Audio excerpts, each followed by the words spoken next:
In the annals of American history, few events are as stark, as tragic, and as shrouded in lingering questions as the assassination of Malcolm X.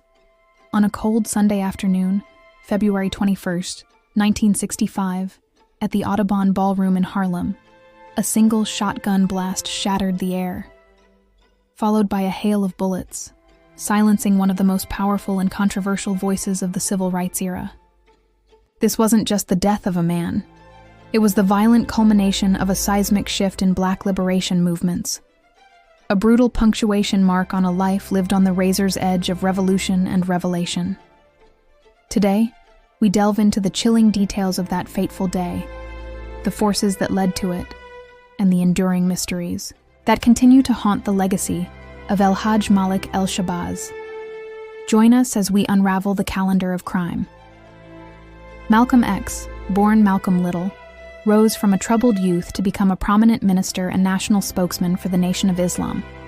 His fiery rhetoric and unwavering stance against racial injustice resonated deeply with many African Americans, offering a stark alternative to the nonviolent approach advocated by other civil rights leaders. He championed Black self-reliance and empowerment, urging his followers to embrace their heritage and reject the systemic oppression they faced. His charisma and intellect drew massive crowds, but his uncompromising views also made him a target. The seeds of his assassination were sown in the growing rift between Malcolm X and the Nation of Islam, particularly its leader, Elijah Muhammad. Malcolm's disillusionment began with revelations about Muhammad's personal conduct, which he felt betrayed the NOI's moral principles. His outspoken criticism, coupled with his increasing independence and international recognition, was perceived as a direct challenge to Muhammad's authority.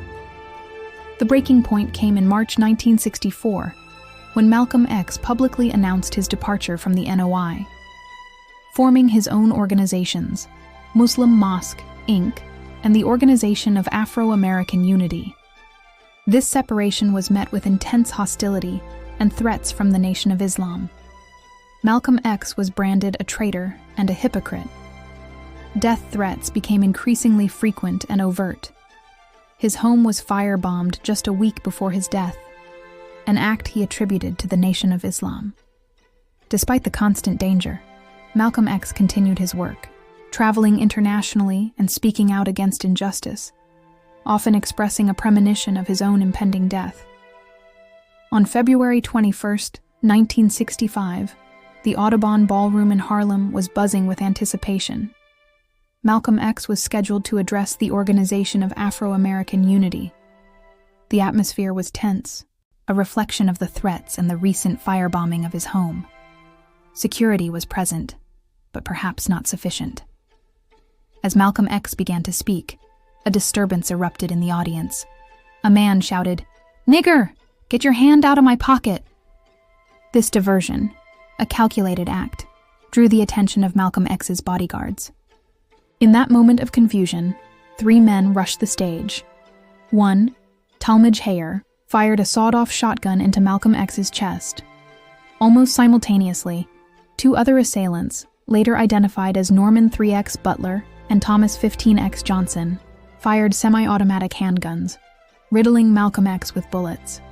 He collapsed on the stage, his wife Betty Shabazz and their children witnessing the horrific scene. In total, he sustained 21 gunshot wounds. The ballroom erupted into chaos.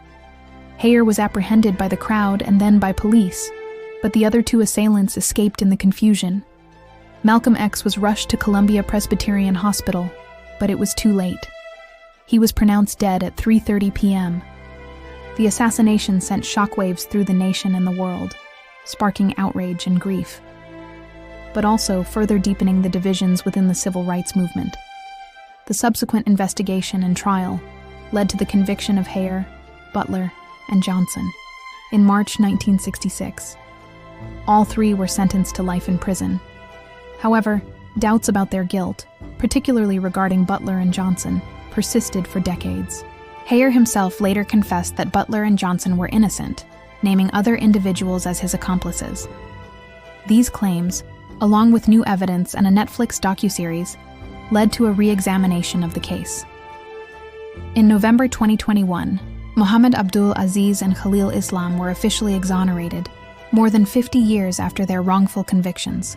Thomas Hagen was paroled in 2010.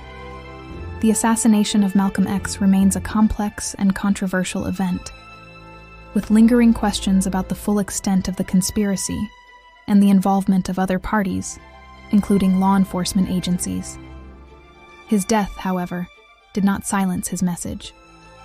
Malcolm X's legacy as a fierce advocate for Black liberation, self-determination, and human rights continues to inspire generations. His journey from a life of crime to a powerful voice for justice, and his ultimate sacrifice, cemented his place as one of the most influential figures in American history.